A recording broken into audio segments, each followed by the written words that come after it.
नाशिकच्या विविध प्रदर्शनामध्ये त्याप्रमाणे काही प्रॉडक्ट आहेत, त्याप्रमाणे काही सर्व्हिसेस पण आहेत आणि समाजाची गरज ओळखून तो व्यवसाय निवडून त्याप्रमाणे सूरज सोनार आणि त्याचे श्रीकांत जोशी यांनी माझं कुटुंब माझी जबाबदारी या धर्तीवर, कारण आपल्याला असे नेते मिळालेले आहेत की माझं कुटुंब माझी जबाबदारी, तर या धर्तीवर त्यांनी वृद्धांसाठी, रुग्णांसाठी, ज्येष्ठांसाठी सेवा पुरवण्याची एक अतिशय चांगली योजना या निमित्ताने केलेली आहे। म्हणजे अगदी काल नाशिकमधल्या एका अतिशय प्रसिद्ध आणि राजकारणामध्ये जाणत्या असलेल्या व्यक्तीच्या भेटीनंतर मला ती आठवण झाली की या माणसानं केव्हापासून ही सेवा द्यायला सुरुवात केलेली आहे आणि ही खरंच गरज आहे।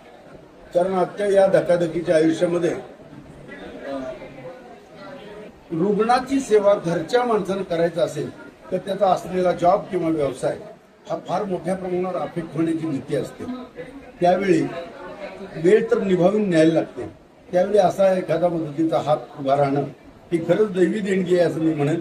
हे देवकार्य आहे, हा धंदा नाही, हा व्यवसाय नाही, हे अर्थार्जनाचं साधन नाही, हे सेवा कार्य आहे आणि मग स्वतःचाही प्रपंच चालवायचा आहे, त्यामुळे त्यातून अर्थार्जन अपेक्षितच आहे।